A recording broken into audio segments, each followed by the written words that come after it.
fii ngeen defee lii nag ci suuf si sell di nekk ci commune Jaxaay yàlla na ci barke topp yàlla na ci xéewal topp yàlla na ci déggoo topp président Omar ak ki ngeen jagleel bés bi docteur Sedima maa ngi lay félicité di félicité sa patron dafa am lu jaar suñu biir ngeen ànd ak dal ba yëwanal ñu ko muy Sedima bi ba jàmmaam suñu diggante yàlla na jàmm yàgg gannaaw bu ma jeexalee ci loolu nag ñiy organiser bés bi si booru maa ngi lay nuyu gis naa fi sama xarit xam naa xàmmewuma Pape Ndiaye Kër Massar ñi fi toog ñëpp mën naa ne 80% xàmme na leen ku si ne mën naa jaar sa tur ak ci sa sant bés bi nag bi ma gërëmee ñooñu maa ngi gërëm commandant Camara ndax xam ne réew mi ak jamono ji fu ñu toogati nañuy delloo ñaanal sécurité bi nga xam ne amuñu jot guddi ak suba ak ngoon gannaaw yàlla suñu borom ñu ngi leen di sant seen taxawaay rafet na lii nga xam ne moo xew nag tey man duma jàpp tey mooy première fois def naa bii mooy ñaareelu yoon madame la ministre ñëw na fi barki Dembo Ndiaye fii ci Jaxaay def fi teraanga yu am solo ci ndigalu président ñu ngi koy gërëm di ko sant bu metti woon wala mu naqari du ngeen dellusiwaat nu mu gën a gaawee kon ñu ngi gërëm madame la ministre di ko sant ci taxawaay bii mu taxaw ci élevage man mii di wax ak yéen de lenn mooy sama problème ak association bi man damay élever samay xar dafa bari te gisuma ko jënd xaw ma nu ngeen may def nag waaw maa ngi kenn mais xaw ma nu ngeen koy def ma bëgg na ngeen dugg ci biir commune bi jàppale commune bi ci race yu baax yi ngeen am dimbal leen ci aliment bi Sénégal doole néew na waaye gis naa dimbal bi ci état bi def mais ngeen yokk ko nag dimbali askan bi ci leen yàlla baaxale Sedima comme yaa ngi fi toog nga gën a yombal gaa yi yëf yi li nga ci man madame la ministre moom mi ngi def li man yàlla na yàlla yokk ko en tout cas li ma wax daal du bëri ubbi naa bés bi dalal naa leen fii ci commune Jaxaay yàlla na fi yàlla def barke def fi jàmm def fi xéewal def fi sutura jërë ngeen jëf allahumma salli ala sayyidina Muhammadin wa sallam jërë ngeen jëf. li nga xamante ne mooy concept fekkee ma monsieur Fofana bu Reera may ñaan ngeen tàcc ko bu baax un jeune dynamique. dañoo fas yéene baral jéego yi yokk ko ba at mu ñu wootee mu nekk ndaje bu comme ni ko suñu mbokk yi di waxee ala dawme li nga xam ne nag moo ñu gën a itteel ci langue gi moo di ne dañu ne nañu ànd ensemble bennoo dans l'unité pour un élevage performant et durable pour càmm bu am doole xarañ te am doole te mën a wëy te loolu ñun ci dañoo am yaqin ne pour mu mën a nekk ku nekk mën ngaa nekk ca la nga nekk doo yàqal kenn la mu ne waaye du tere ñu bokk benn bëgg-bëgg bi nga xam ne moo dina jëbale càmm Sénégal ak càmmu laadum ca kanam looloo tax ñu fexe ba ñi nga xam ne ñëpp dañ leen di bàkk ci njiitu association kuréel goo xam ne day doxal association wu élevage ñu fexe def lépp ba ñu teew fii ñu ngi rafetlu teewaayu président Abou Kane président fédération nationale des acteurs de la filière ovine di rafetlu présence su président Omar Sow réseau national des éleveurs du Sénégal di rafetlu présence su yeneen président yi nekk ci monde de l'élevage yëpp parce que dañoo jàpp ne bu ñu nee dans l'unité du waxuñu dégguñu ci ne dañuy bokk même kuréel dañoo jàpp ne mën nañoo wuute te bokk la ñuy def te mën cee xarañ ñun ñëpp te loolu la ñu bëggoon mandargaal tey moo tax ñu woo leen yéen ngeen fekkee lii mu di beneen aspect wu fekkee ma ndax tey fekkee nañu lu jëmale élevage wu Sénégal kanam. Il a construit une villa pour les moutons et pour l'élevage ci biir Kër Massar banlieue muy nit ko nga xam ni ku woyofal boppam la Reera gii jiite gi mu ko jiite mi ngi bëgg a dem ci juróomi at mais boobaak léegi lépp mi ngi koy doxal ci dal ak nii ko yàlla bindee muy nit ku sedd ku gore. li ñu bëgg a wax lépp du ci xaj ndax wolof nee na li duuf ci nag wi xajul ci cin li. leneen li ma leen di wax rek mooy l'habit ne fait pas le moine. man sol naa costume mais géwél pur la te bala ñoo jóge fii dinaa woy dinaa def lépp lu géwél di def ndax bis bi moo ni toll. président Djiby Wade ñu ngi lay bàyyee kàddu gi. Président, avec votre permission dañu bëggoon sa poulain sa xarit monsieur Diagne Modou mu sànni ay kàddu rek bu ko defee ñu daal di lay jox merci. Merci coach bett ngeen ma tuuti rek mais président Djiby Wade il n'est pas président pour rien tànnuñu ko rek pour mu jiite RERA parce que kilifa la mais dañ ko tànn pour mu jiite RERA parce que li mu def ci élevage la. il a fait plus de 25 ans dans les milieux de l'élevage. Alaaji Mansour Mbodj du ma weddi ay génération lañ yoo xamante ni tey ñun bu ñu ñemee ñoom ñoo tax ndax tey jii nii xar yu bari yu ñuy wax fii Sénégal mun naa wax ni jaar nañu këram. boo demee si génération ñoom Paa bi génération ñoom Fadam tey jii nii maal yi nga xamante ni ñoo battre record famille yi nga xamante ni ñoo battre record en hauteur yu si bari seen maam këram lañ juddoo. Aram Bakar bi def 105 tëngéej bi passé moo juddule baayam juddule ndeyam juddule maamam Mbargaan mi def record démb rek hauteur 115 mu juddule moo ko juddulu kon président Djiby Wade il n'est pas nouveau dans le milieu de l'élevage ñu ngi koy ñaanal fan bu gudd ak wér merci beaucoup. merci Diagne Modou kàddu yi rafet na président Djibril Wade. gars yi nee nañu balaa muy wax dañ koy sañseel. voilà Sibéru Diakhaté un grand champion moom mooy ñëw. waaw ñëwal nii voilà.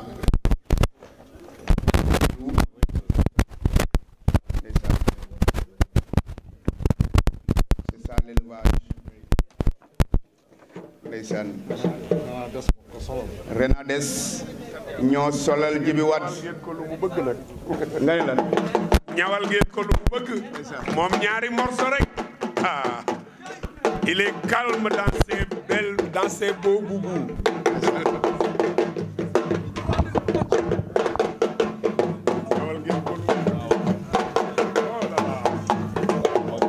waaw. ndeysaan. ay Sidi. waaw.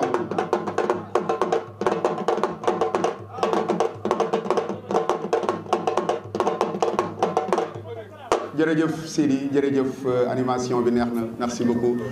Sibéru Diakhaté acte bi ngeen def fort na.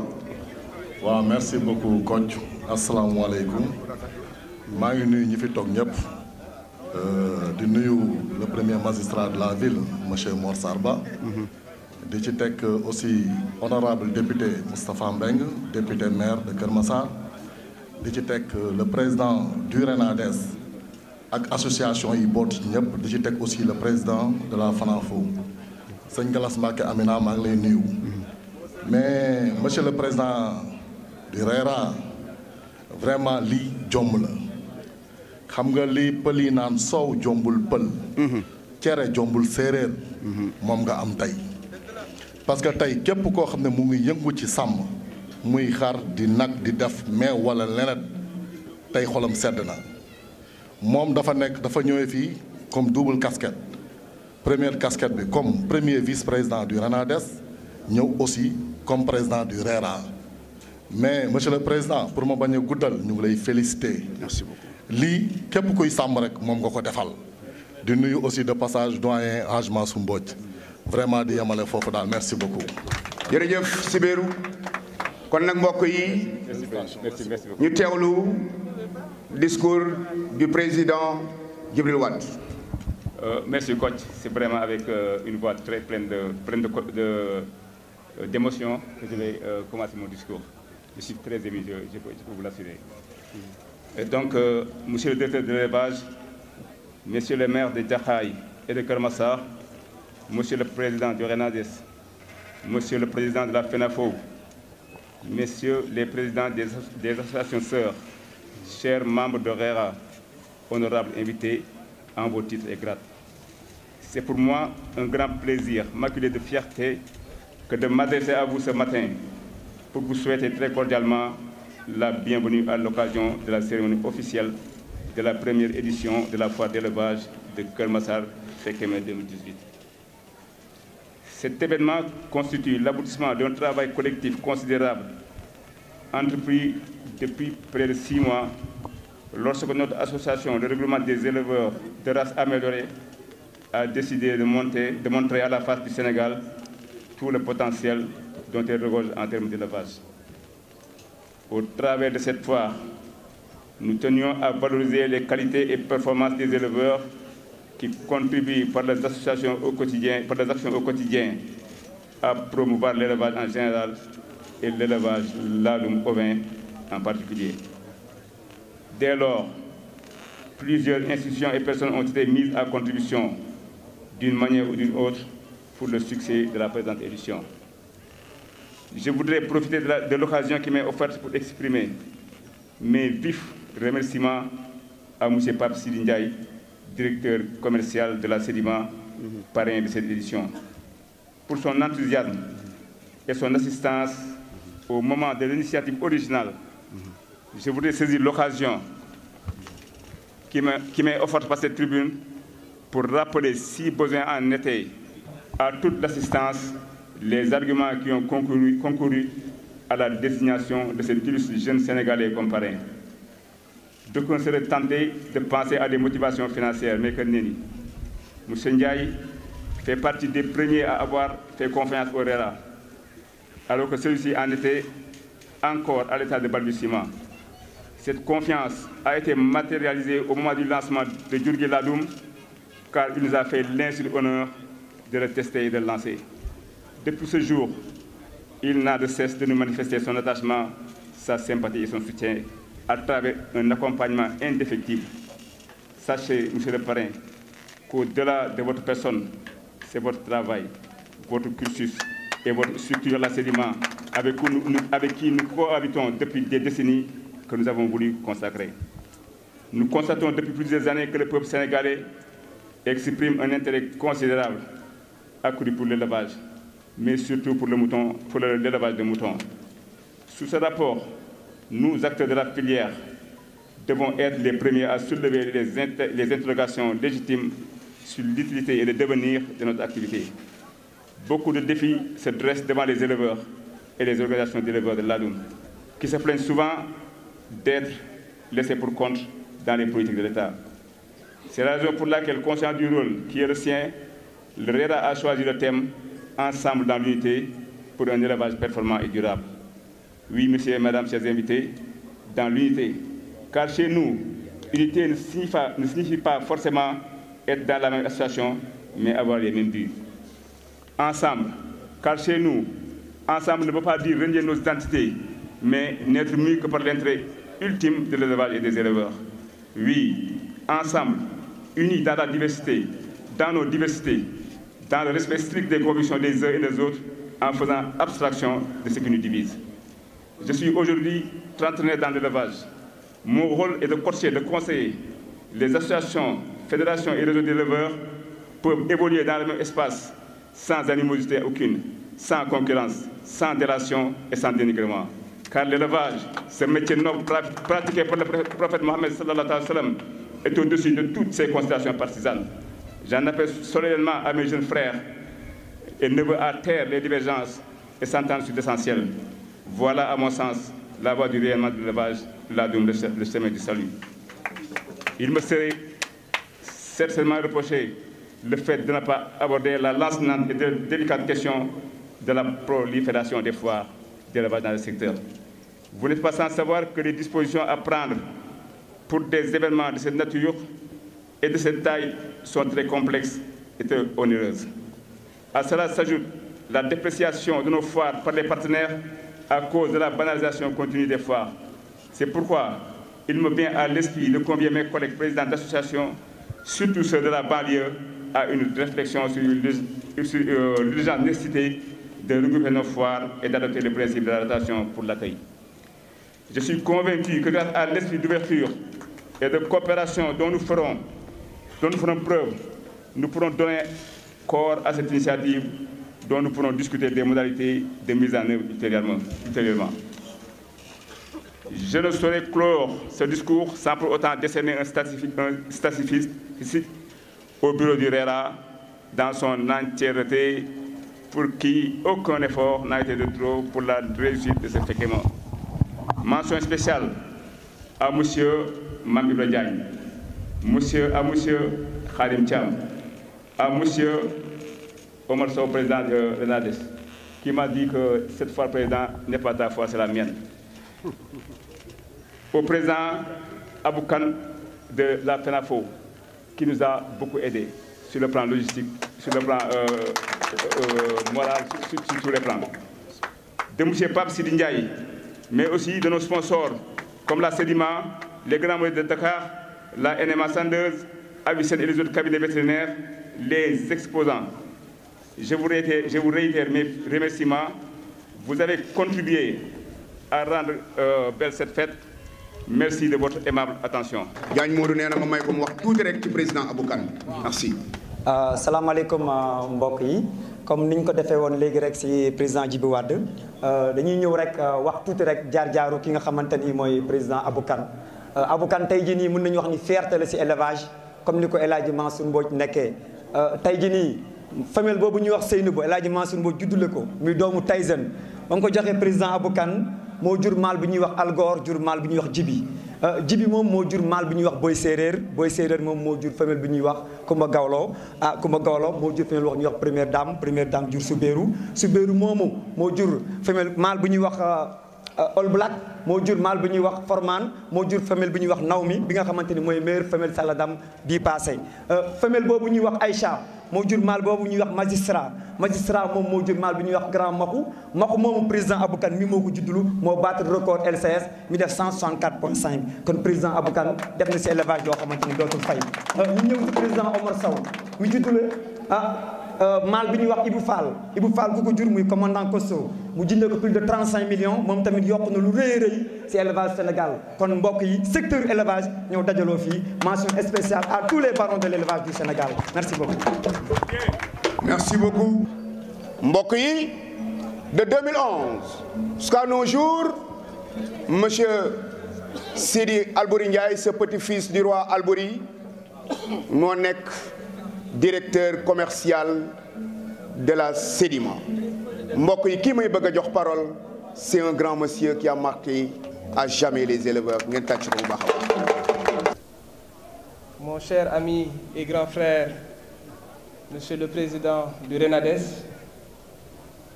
messieurs les représentants et présidents des associations d'éleveurs, chers partenaires qui sont venus avec moi, chers invités,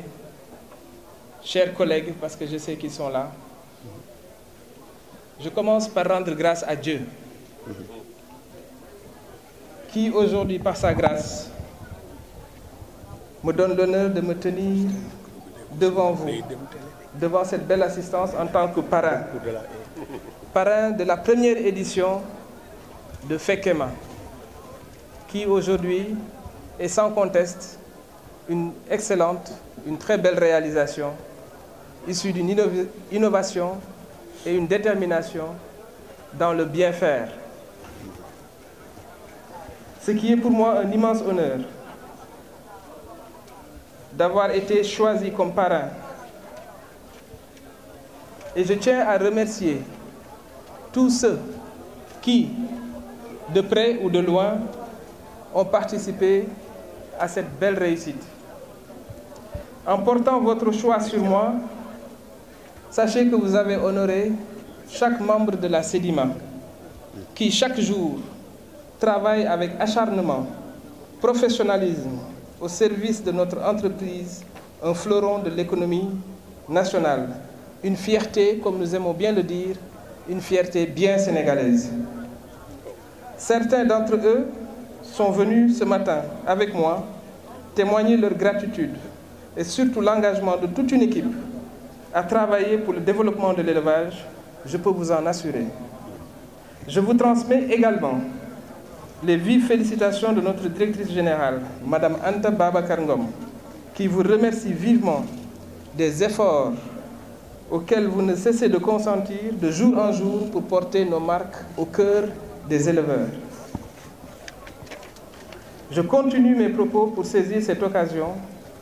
pour vous prendre à témoin dans l'expression de ma profonde admiration pour un homme d'exception qui m'inspire chaque jour, comme à bien d'autres. Je veux nommer M. Babacar Ngom. Un modèle pour tous les Sénégalais et qui a beaucoup contribué à faire de moi ce que je suis aujourd'hui. Ce que nous voyons ici nous rassure. En effet, nous constatons une volonté affirmée et sans faille de relever le défi de l'élevage moderne au Sénégal. Monsieur le Président, mon grand frère Djibi Wade, la Sedima, depuis déjà plusieurs années, se tient aux côtés des éleveurs pour qu'ensemble, nous puissions relever tous les défis de l'autosuffisance alimentaire qui nous est particulièrement chère.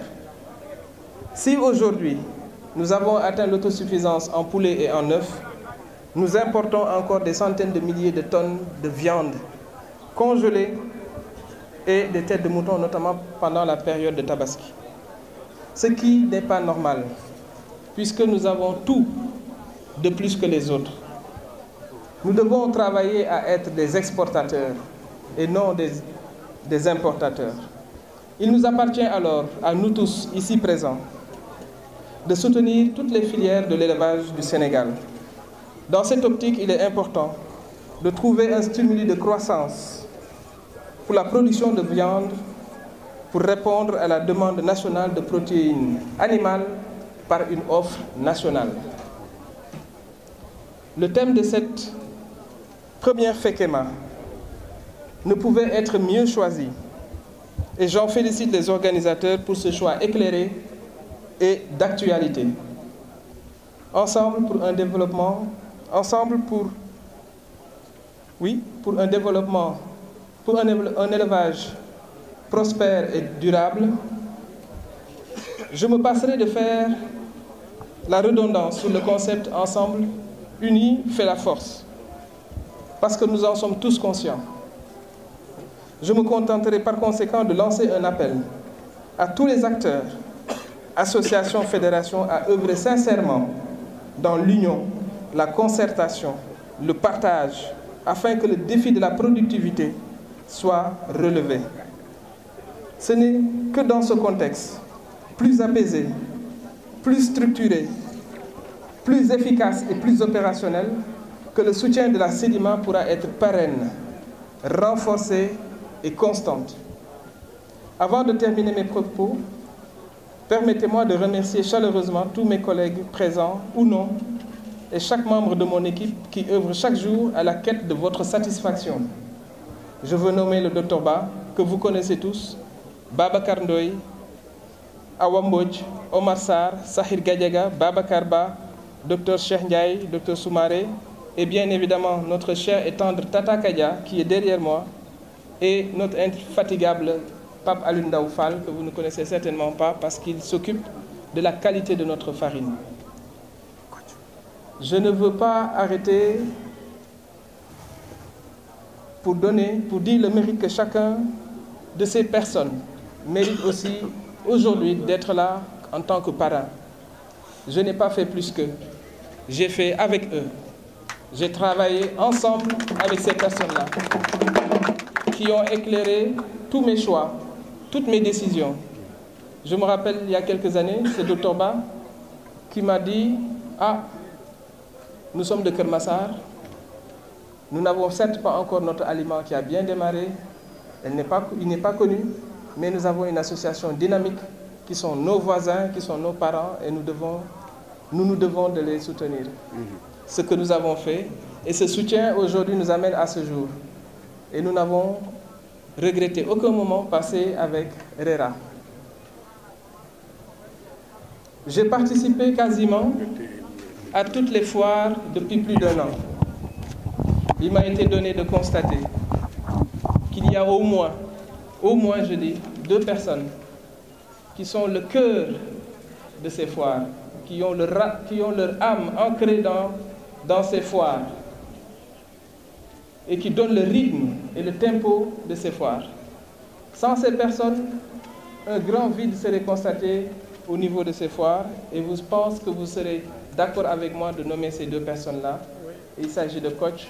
et de Sangomar. J'ai voulu moi-même remercier profondément, remercier sincèrement pour le travail qu'ils font pour l'élevage au Sénégal et que je tiens personnellement à vous demander solennellement un applaudissement retentissant. J'ai prévu quelque chose pour vous que Babacar Ndoye est en train de vous donner. Permettez-moi de clore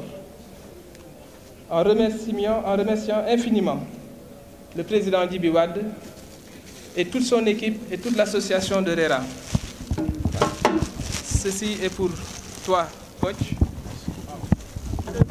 Merci beaucoup.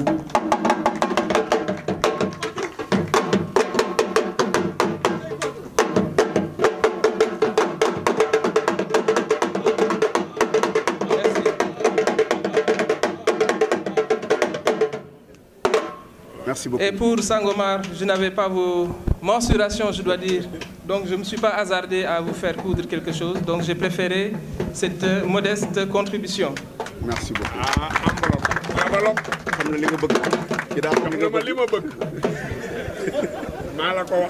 Je veux remercier profondément les clients de la Sedima, qui, au-delà d'être des clients, sont devenus des amis, des partenaires qui m'accompagnent chaque jour dans la mission qui m'est confiée, qui aujourd'hui, si on parle de Pape Sidi, si j'ai encore aujourd'hui la confiance de ma direction, ces partenaires jouent un rôle important, déterminant et qui ont une place privilégiée dans ma vie et dans ma famille. Je veux nommer Moussa Gueye, Massamba Seck, Docteur Djiby Wade, Souleymane Ndour, Ahmed Gassama et bien d'autres. Ceux qui n'ont pas entendu leur nom ici pourront m'en excuser, mais ils le savent dans mon cœur. Je ne peux pas terminer sans remercier les sponsors. Pourquoi? Parce qu'aujourd'hui, parrainer cet illustre événement au directeur commercial de Sedima aurait pu être un frein à leur participation, mais ils ont fait preuve de grandeur. Ils ont compris que c'est dans l'union que nous devons travailler notre pays. Et je veux remercier sincèrement la NMA, qui, au-delà d'être notre concurrent, est un concurrent de taille, par leur valeur, par leur fair play et par la qualité de leur travail, je le reconnais. Je veux remercier les Grands Moulins de Dakar, qui accompagnent avec nous tous les jours l'élevage au Sénégal. Je ne peux que féliciter cette grande structure qui m'a reçu, qui m'a formé et qui m'a accompagné. Et parmi eux, j'ai des amis, j'ai des frères qui sont aujourd'hui parmi nous. Avicenne, vous avez bien fait d'être venu et nous vous en remercions. Je ne vais pas terminer sans remercier sama Serigne, sama Harit, Serigne Gales Amina, qui me témoigne une certaine affection, qui me couvre de cadeaux que je ne sais comment dire, et je sais qu'il ne m'oublie jamais dans ses prières. Serigne bi maa ngi lay gërëm di la sant di la yëgal ni sore nga ci sama xol. Je termine enfin, pour ne pas monopoliser la parole, pour remercier tous les acteurs qui ont travaillé à la réussite de cette foire, mais mention spéciale à Modou Diagne, qui, je sais, est un grand amoureux de la Sedima. Et bien sûr, Fofana, qui est un grand professionnel de la communication, et nous pouvons le remercier et nous pouvons en témoigner. Je suis séduit par le travail accompli. Et je ne peux que dire merci à tout le monde. Djeredjef, que vive Fekema, Mitewe Kodewen, Inch'Allah. Je vous remercie. Merci beaucoup, monsieur le parrain. C'est ma contribution. Que voilà, merci beaucoup. Merci beaucoup. On va, si le protocole nous permet ça, on va peut-être prendre une parenthèse de 2 minutes pour témoigner au nom de la commission femmes et jeunes de Père Djibi. Vraiment, nous, au niveau de la commission femmes et jeunes de Renades, nous avons juste un seul mot à dire, c'est un homme bien. Père Djibi, c'est un homme bien. Comme tous les grands hommes qui ont formé Renades, c'est quelqu'un qui nous couvre avec un bouclier de qualité, qui est l'apanage de sa catégorie, celle des grands hommes d'ailleurs. Vraiment, c'est un symbole de professionnalisme, de responsabilité, d'humilité, de générosité et surtout de sagesse. Surtout de sagesse. Au nom de toute la commission femmes en élevage, nous tenons à vous offrir ce cadeau, vous et madame, parce que derrière tout grand homme se trouve une femme exceptionnelle, une grande dame. Donc, nous vous remercions pour tout ce que vous avez fait pour les femmes et les jeunes. Voilà, Tachinen Lolo, s'il vous plaît. Tachinen Lolo. Allez, bonne journée. Oui. Merci beaucoup. Merci beaucoup, femmes en élevage. Je suis vraiment très touché. Je suis vraiment très touché par ce geste qui me va droit au cœur. Mais mon moment, vraiment pour leur dire combien je suis content. Mais quoi. Merci beaucoup. C'est le mot du président Djibril Watt. Billahi wallahi ta'ala il azim. Li ñuy ñaan am nañ ci ndigal te fu ñu koy ñaanee élevage bi ñu bokk lañ ci jiital. Kon président Amar Sow yaag ñi nga àndal ñëpp président Abou Kane yaag ñi nga àndal ñëpp yal na leen yàlla defal mujj gu rafet bu ànd ak wér. yal na leen yàlla defal mujj gu rafet bu ànd ak sutura te loolu doy na ci àdduna ndax xar yi fi lañ ko fekk fi lañ koy bàyyi maa ngi gàttal ndax damay contribuer ci fu ma fekk lu rafet ma ànd ca ña koy saxal fu ma fekk safaan moo ko mënul dox ma seet ku ko dox te ma jéem ko def ngir yàlla seen sutura ak seen ànd gi yal na yàlla tàppe xol yi tàggat leen ba xale yi ñëpp ànd ak yéen ci lii. merci beaucoup asalaamaaleykum wa rahmatulah. jërëjëf merci beaucoup. waaw nga may ma sànni tuuti ay kàddu. waaw ons billahi mina seytaani rajim maanaam bés bi xëy na waruma jël kàddu waaye dinaa jël kàddu ndax man dama yàggoon di dox ci bés bu mel nii am li may wax am naa ci seere président Abou Kane xam na si dara. président Omar Sow xam na ci dara pour ñun éleveurs yëpp ñu bàyyi xel ne diggante bi dara nekku fi dama lekk fekkal rek moo fi nekk kon ñun ñëpp nañ bokk ndey bokk bàyyi comme ni ko Pa Mansour waxee léegi. merci beaucoup Sidi. jaajëf ndeysaan ndeysaan merci. vraiment. président. rafet na macha allah. bisimilah rahmaani rahim.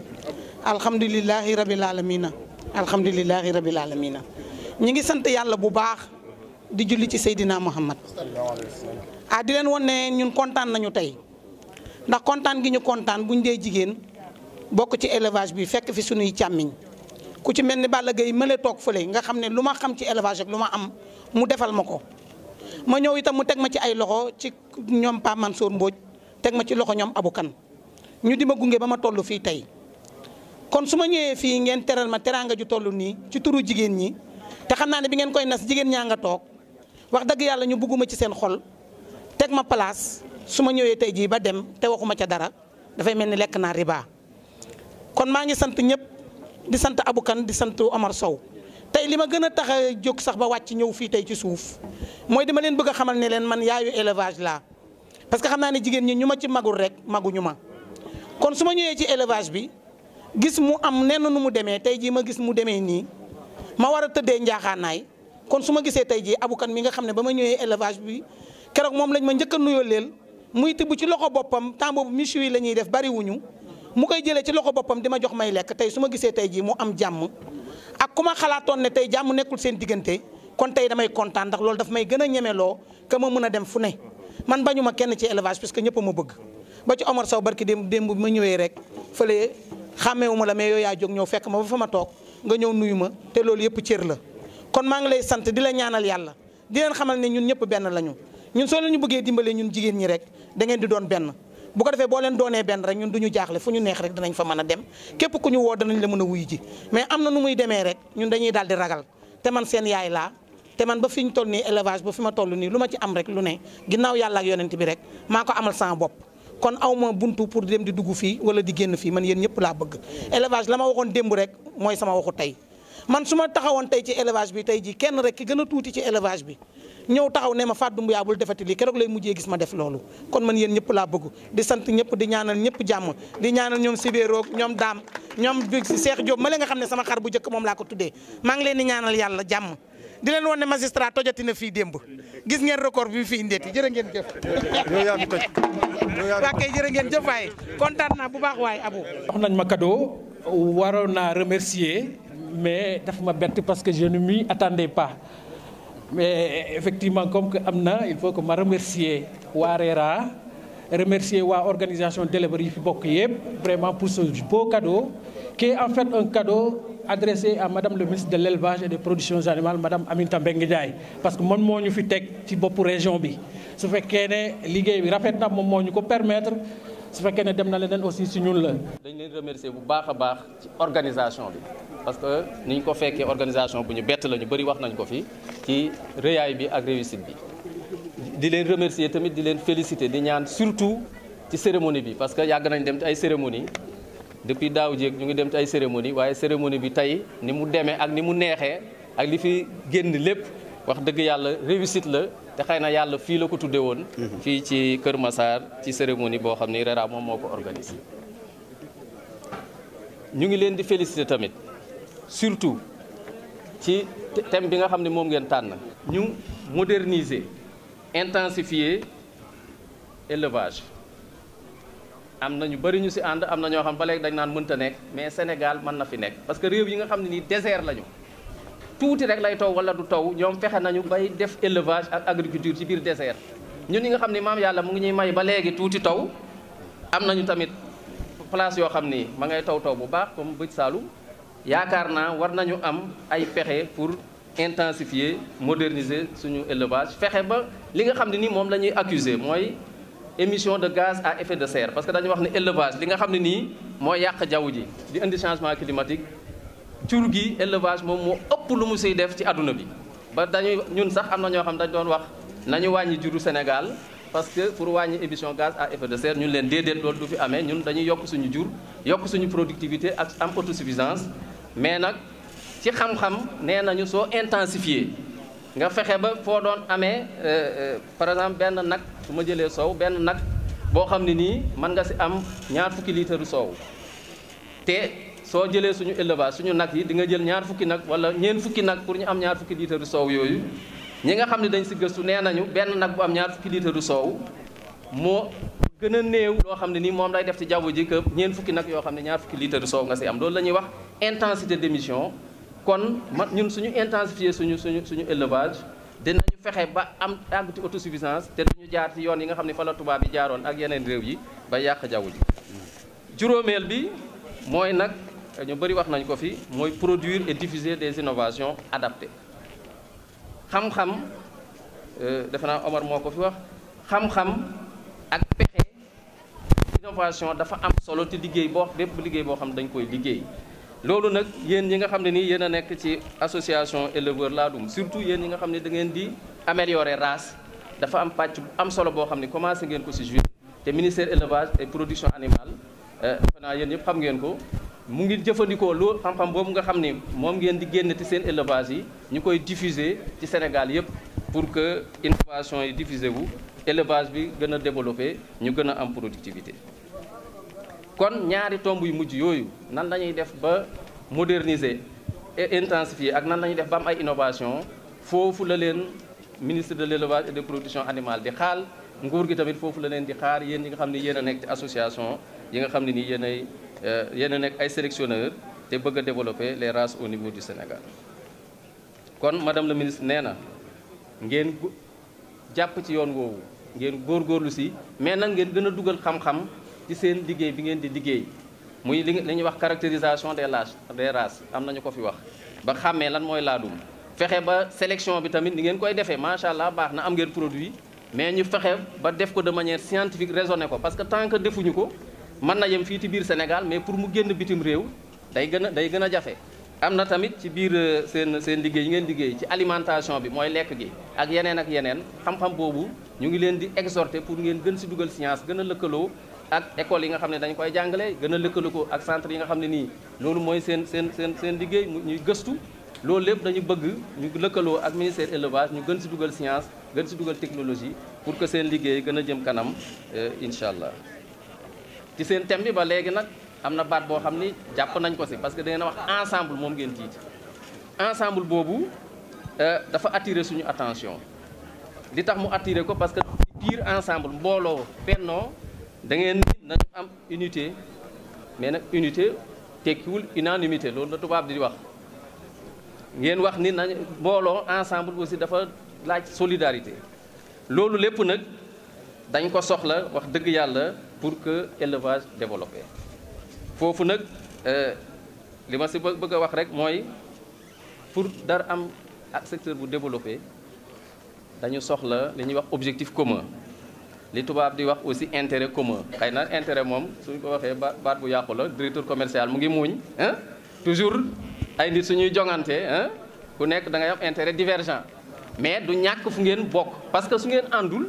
ñi nga xam ne ñoo bokk ab liggéey suñu àndul su kenn daanoo ñoom ñëpp dañuy daanu yéen ñëpp réeréwu leen mbir ni at yële weesu ci Europe am na réew yoo xam ne dañu am jafe-jafe nar a daanu soo jëlee mooy les maires des collectivités territoriales foofu la jóg waxtaan ak ñu ngi remercier RERA ci thème bi nga xam ne nii moom la tànn te jiitale ko ensemble pour ñun ñëpp ñu ànd dañu war a ànd ñun ñëpp comme ni ma ko waxee pour que jafe-jafe yi nga xam ne yëpp am ngeen ko ci chaîne de valeur bi muy commercialisation am na ku wax demandé woon sànq ni nañ leen jàppale defe naa monsieur le maire de Kër Massar kii Jaxaay la affaire commercialisation am na mais suñu ministre dafa wax ni lépp loo xam ne am nañ ko programme nañu jël ci seen xar yi nga xam ne moom mooy jóge ci seen gétt yi dugal ko wesaare ko ci biir Sénégal commencé nañu ko xëy na dajeegul fépp mais dañu si continuer dañu bëgg tamit ñu gën ko organiser pour que association yëpp éleveur laadum yëpp gis ci seen bopp ci biir déstockage boobu nga xam ne dañ koy def pour yóbbu xar yi ci yeneen gétt yi nga xam ne ñoom la ñuy améliorer. dañu war a ànd tamit ensemble pour régler affaire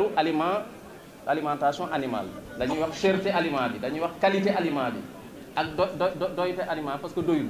loolu tamit dañu war a ànd pour ñun ñëpp mooy acteurs yi ma fi lim yëpp ñu régler ko ensemble. dañu war a ànd tamit pour wér-gu-yaram gi ñu jur gi ñu faj ko ñu régler ko. seen élevage am na ay problème de manière générale campagne de vaccination inspecteur ne woon na ma sànq naa si profito pour joxe message bi nga xam ne ministre la moom lay joxe fu nekk pour ñëpp mobiliser wu pour wér-gu-yaramu jur gi fekkee tey adduna bi wërngal képp ñoo mobiliser wu li ñuy wax coalition mondiale muy OMS di OIE bi nga yore xam ne moo yore wér-gu-yaramu jur gi di FAO bi nga xam ne moo yore lekk dañu ànd pour ne nañ fi jëlee peste des petits ruminants fii ak 2030 Sénégal am si plan stratégique fekkee waa adduna bi ñooy mobiliser wu te ñoom sax am na ñoo xam ne soxalu leen waxuma laa ñun ñi nga xam ne nii ñun la soxal kon dañu war a mobiliser wu ànd pour que éleveurs yi nekk ci taax yi ak nekk ci àll bi ñu ànd mobiliser wu comme ni ñu ko amee suñu plan stratégique pour jële fi yenn feebar yi te loolu nag di yóbbu jur gi ñu koy vacciner muy jur gi yëpp dafa si am solo parce que moom mooy base wér-gu-yaram dañu war a ànd tamit ñun ñëpp ensemble pour que problème yi nga xam ne moom lañu am ci amélioration génétique ñu xalaat régler ko parce que ba léegi am na ay ñàkk déggoo techniciens yi yéen éleveurs yi ak borom xam-xam yi gëstukat yi ba léegi am na question yoo xam ne réglé bu ñu ko war nañ ànd pour régler ko pour que suñu élevage surtout xar yi jëm kanam dañu war a ànd tamit ci jeextal pour que suñu organisation yi en tout cas suñu forme organisation muy seen association yi ni ngeen ko organiser ak tamit ni ñuy organiser foire yi parce que wax ngeen ko donc lépp loo xam ci organisation la ak lépp lu mu laaj rek war nañu ànd waxtaanee ko xalaat si pour am la meilleure organisation possible parce que réew yi nga xam ne yëpp dañ leen di joxe exemple seen base mooy organisation dañu am organisation am nañu ay diversité am nañu ay jongante am nañu lépp mais am na loo xam ne nii dañu ànd pour organiser wu pour organiser seen liggéey organiser li nga xam ne nii ñoom la ñuy jëfante ak gouvernement bi parce que su ngeen organiser wul gouvernement bi sax moom it mën a xam nan lay jëfante ak yéen kon organisation boobu ñun ñëpp dañu war a ànd waxtaan si pour gën ko defar gën ko jekk-jekkal ba nga xam ne nii li ñuy bëgg dinañ ko si am dégg naa bu baax nag président Renades li mu wax ci affaire budget bi madame le ministre ren budget bi ñu am dafa waxoon nañu waxtaan ak acteurs yi pour que lépp loo xam ne nii dañ ko def ci budget bi mu nekk loo xam ni acteurs yi ñoom ñoo ko laaj ñoom ñoo ko demandé am nañu bëri ñu waxtaanal xëy na lu duñu waxtaan Renades parce que yéen moom affaire xar yi rek la ñuy jënd te àggaguñu ci mais bërki démb àjjuma ba la weesu sax dem nañu ci nga xam ne ñii ñoom ñooy def mbaam foofu yi fii ci buntu Pikine pour seetaat ñoom lan la ñu bëgg exactement waxtaan ak ñoom toute une matinée ba am na loo xam ni wax nañu ko te moom la ñuy def ci projet bi nga xam ne ni moom moo leen di jàppale kon démarche ministère élevage et production animale la moom la ñu madame le ministre wax xam naa dinañ leen woo balaa yàgg surtout pour budget bi nga xam ne moom mooy ñëw ñu gën si waxtaan ba xam nan nañuy defee projet ak programme fi may jeexale mooy surtout nag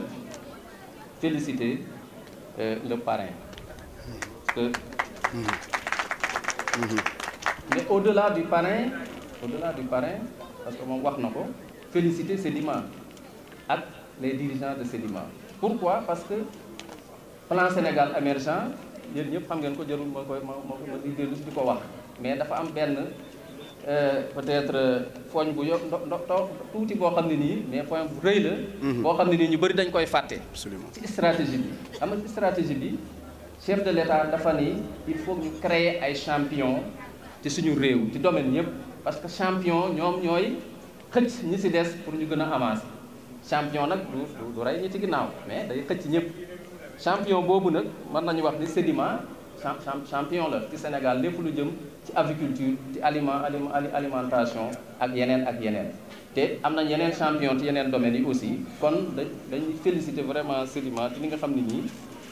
def na ko ci biir élevage en général te mu nekk tamit ci moteur yi nga xam ne nii dinañu xëcc plan Sénégal émergent pour objectif bi chef de l'État bëgg ñu am ko kon su ngeen demee ngeen remercier ñu vraiment seeni dirigeants féliciter ñu leen di féliciter aussi président Aboukan de Adam Fenafou pour liggéey bi nga xam ne liggéey na ko te ñëpp reconnaître ko ci biir élevage ak surtout ci biir xar di féliciter tamit président Renades nga xam ne nii peut-être di ngeen juddoo ba léegi matul at mais surtout madame le ministre mu ngi leen di féliciter pour seen action parce que ci juróom-ñeenti weer yi gis nañ fi action yu bëri yoo xam ne nii luy jëmale élevage kanam la gis nañ tamit idée ak réflexion yi nga xam ne nii yéen a ngi koy xalaat pour jëmale élevage kanam kon yéen ñaari président yëpp ñu ngi ñaan yàlla ngeen boole surtout seen xalaat pour développement élevage ñun loolu rek la ñu bëgg ñu ngi profité tamit ci jataay bi pour féliciter waat remercier waat le pionnier le doyen Mansour parce que démb Louga la ñu yendu moom la ñu tudde woon bis bi expliqué noonu tax ñëwul mais wax dañu fa wax ju rafet ak témoignage yi ñu fa def wax dëgg yàlla képp koo xam ni waxuma élevage laa dugg rek mais képp koo xam dafa nekk élevage daf ko war a sargal remercier ko parce que liggéey boo mën ci gis pionnier précurseur dafa si am solo pionnier wala précurseur mooy li woykat yi woy man nag du ma woykat ana Sangoma woykat bi mu ngi ne voilà woykat bi mu naan bi àll bi lëndëmee kenn yaa ci puus jàll kenn gunge kenn ja voilà waaw mu ngoog kon loolu waaw kenn gunge wala mu ngoog waaw man nag Kawsara Fall laa dëkk Thiès kon soo tuddee Ibrahima Fall rek da ngay daanu waaw damay daanu parce que Baye Fall la macha allah kon loolu dafa baax ci liggéey bu nekk vraiment am ñoo xam ni dañuy essayer jéem ba def ay ñaar fukki at fanweeri at ñu reconnaître seen liggéey loolu dafa am solo kon ñu ngi ñaan yàlla moom it liggéeyam yàlla bàyyi ko fi lu yàgg lool ci suñu kanam bàyyi ko fi bu continuer di ñu xelal ñun ñëpp continuer di ñu wan yoon bi mais du moom rek ak ñeneen ñi nga xam ne ñëpp parce que du woon moom rek xëy na moom lañ si gën a fésal mais pionniers yi nga xam ne yëpp liggéey nañu ci élevage laadum bi vraiment à travers le doyen ñu ngi leen di féliciter di leen ñaanal di jeexal nag ci toujours dama koy def léegi parce que c'est un devoir hein di jeexal toujours ci remercier les communicateurs surtout ñi nga xam ne ñoom ñoo yore communication. Merci beaucoup. muy Kocc ak Sangomar. parce que yàgg nañ tase ci réunion yi mais ñëpp xam nañ ni loo mënti liggéey parce que sànq bi may wax mobilisation dama leen a bàyyi woon à côté fàttewuma ko. lépp loo mënti def di mobiliser wu fekkee yow rek yow rek yaa say dem te amoo ku la ko wesaareel amul ku la ko jéebaaneel amul ku la ko yéeneel. yaakaar naa doo dem. kon seen mobilisation aussi dañ ko soxla ci bépp activité boo xam ne dañ koy def. kon ñu ngi leen di féliciter bu baax a baax ci liggéey bi nga xam ñu ngi koy liggéey ci élevage ñoom ak seen nattangoo yi ne ci yeneen rajo yi. mais vraiment ñoom moom ñeen nañu ko wax dëgg yàlla ci élevage yu laadum. di ko ñaanal yéen ñëpp maa leen di gërëm di leen sant wasalaam. Voilà, merci beaucoup président. ak tey Sedima la bu ngeen jógee rek ngeen daal di jël oto yi ñu daal dem restaurant wu Sedima